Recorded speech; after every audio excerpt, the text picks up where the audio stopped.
Good morning everyone. Happy Tuesday. Morning breakfast அரிசி உப்புமா. அரிசி ஒரு 2 கரண்டி போட்டுட்டு ஒரு ஸ்பூன் துவரம்பருப்பு போட்டு 1 ஸ்பூன் மிளகு 1 ஸ்பூன் ஜீரகம் 2 ஸ்பூன் ஜீரகம் போட்டுட்டு அரைச்சாச்சு. கரகரன்னு அரைச்சாச்சு. தேங்காயும் கட் பண்ணிவிட்டு மிக்சியில் அரைச்சி வச்சாச்சு. கடுகு கடலைப்பருப்பு காஞ்ச மிளகா கருவேப்பிலாம் போட்டுட்டு தண்ணி விட்டு வேணுங்கிறத உப்பு போட்டுட்டு பெருங்காயம் தூக்கலாக போட்டுட்டு தேங்காயையும் போட்டுட்டு நல்லா கொதிக்க வச்சுட்டு அதில் ரவையை போட்டோன்னா அரிசி அரைச்ச ரவையை போட்டோன்னா அரிசி உப்புமா ரெடி ஆகிடும். பண்ணலாம், பார்க்கலாம். கடுகு கடலைப்பருப்பு பெருங்காயம் தூக்கலாக போட்டேன். கடுகு வெடிக்கும் போதே பெருங்காயம் போட்டு கருவேப்பிலை போட்டு 2 காஞ்ச மிளகா போட்டிருக்கேன்.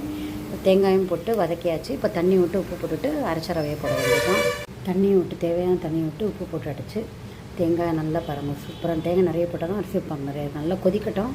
அரைச்சி வச்ச ரவையை போட வேண்டியது. கொதித்து வருது பாருங்கள். இப்போ அரைச்ச அரிசி ரவையை போட்டுடலாம். மஞ்சப்பொடி ஒரு பிஞ்சு போட்டேன்.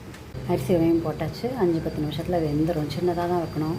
அரிசி ரவையை போட்டோன்னே அப்புறம் சூப்பராக ரெடி எடுத்து 1 ஸ்பூன் நெய்யும் விட்டேன் டேஸ்ட்டுக்கோசரம். மூடி வச்சிட்டோன்னா 5-10 நிமிஷத்தில் ரெடி ஆகிடும். சூப்பரான அரிசி உப்புமா ரெடி ஆகிடும். இந்த மாதிரிலாம் பண்ணி பாருங்கள், ரொம்ப டேஸ்ட்டாக இருக்கும். டேஸ்ட் பார்த்தா நல்லா இருக்குது. கமெண்ட் பண்ணுங்கள், சப்ஸ்கிரைப் பண்ணுங்கள். தேங்க்யூ ஸோ மச் ஃபார் வாட்சிங். இது தொட்டுக்கிற தக்காளி தொக்கு. தக்காளியை அரைச்சி விட்டு கடுகு தாளிச்சு போட்டு அரைச்ச தக்காளி போட்டு உப்பு காரப்பொடி வெந்தயப்பொடி பெருங்காயப்பொடிலாம் போட்டு தேவையான எண்ணெயை விட்டு பண்ணியாச்சு. காம்பினேஷன் நல்லாயிருக்கும். உதிரியான அரிசி உப்புமாவோட தக்காளி தொக்கு சாப்பிட்லாம். Thank you so much again for வாட்சிங்.